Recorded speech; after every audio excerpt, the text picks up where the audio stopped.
You've probably heard the story before: buy a plane for less than a new car, park it in a small local hangar, fill the tanks, and take off into the endless blue sky. That wasn't a myth. It was real.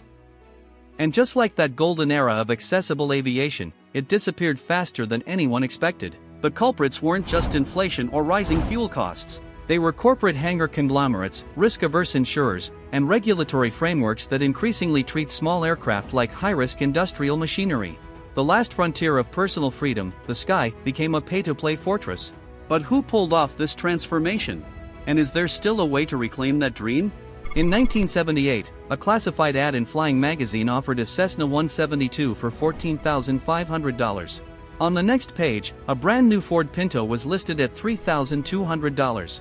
For a working-class American pilot, the dream of owning a reliable, skyworthy airplane was just as attainable as buying a basic car. And the numbers weren't exaggeration. Piper Cherokees, Beechcraft Musketeers, and used Moonies could be found between $10,000 and $20,000. A new Volkswagen Beetle that same year cost just under $3,500. Adjusted for inflation, that $14,500 Cessna would be roughly $70,000 today. Meanwhile, a compact car like a Nissan Versa hovers around $20,000 brand new, with used models dipping below $10,000. Back then, the gap between a plane and a car wasn't an insurmountable chasm. A determined saver, a few weekends at the hangar, and a modest salary could make it happen. The classifieds were proof: Cessna 172, 1968 model, $12,000. Piper Archer, 1975, $10,500. No luxury tax, no endless FAA paperwork beyond registration and inspection. The math was simple: save up, buy the plane, and you were airborne. There was no expectation of a six-figure salary or a family trust. The party generation of pilots kept receipts, literal, handwritten ones, smudged with grease and fuel, that showed haul fees for $25 a month and engine oil changes for $3 a quart. The real cost of entry was sweat, stubbornness, and a little mechanical know-how, not a bank statement. A small municipal airport in 1982 looked nothing like the polished FBOs of today. Gravel ramps underfoot, the smell of avgas and oil sharpened the air, and rows of propeller aircraft parked nose-to-tail on cracked pavement. Here, the rules were simple: rent a tie-down or hangar, do your own maintenance, and settle up with a handshake. The invoice was often a single sheet of paper, sometimes just a name and a number scrawled in pencil.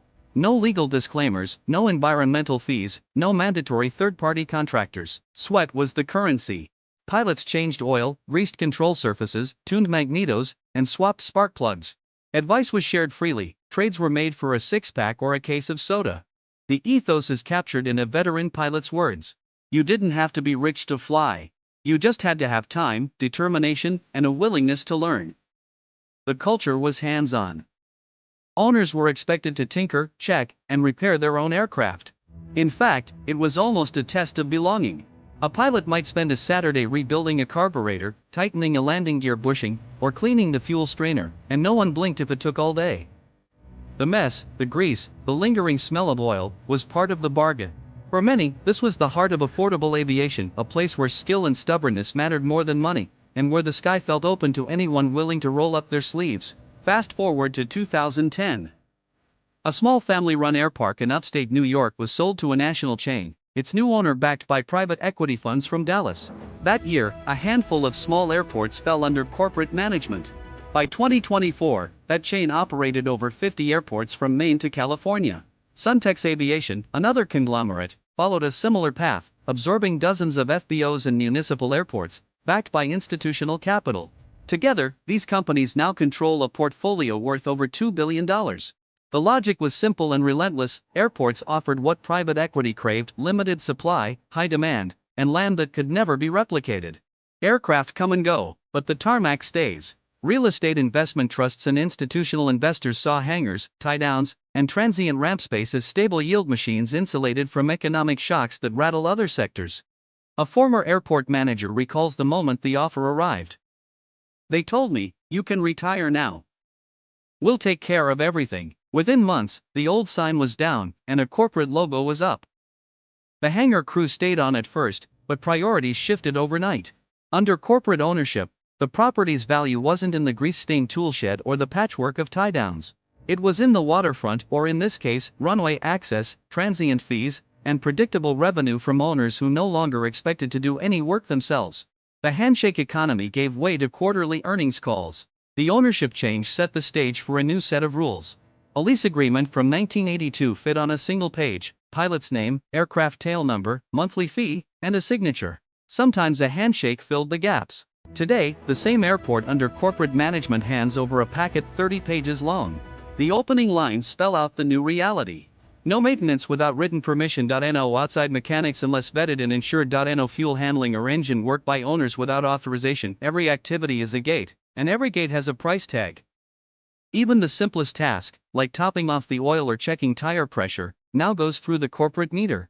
Outside help requires advanced approval, proof of liability insurance, and sometimes an additional fee to the airport. The rule book reads less like a lease and more like a contract of adhesion. Safety and compliance are the justification, but the effect is unmistakable. What was once a space to learn, work, and fly has become a controlled environment optimized for revenue. The cost of keeping a plane airworthy has shifted from elbow grease to the billable hour printed in black and white.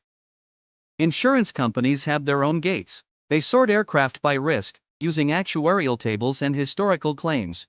A 1975 Cessna 172 is no longer a romantic flying machine. It's a potential spreadsheet of claims: engine failures, landing mishaps, corrosion.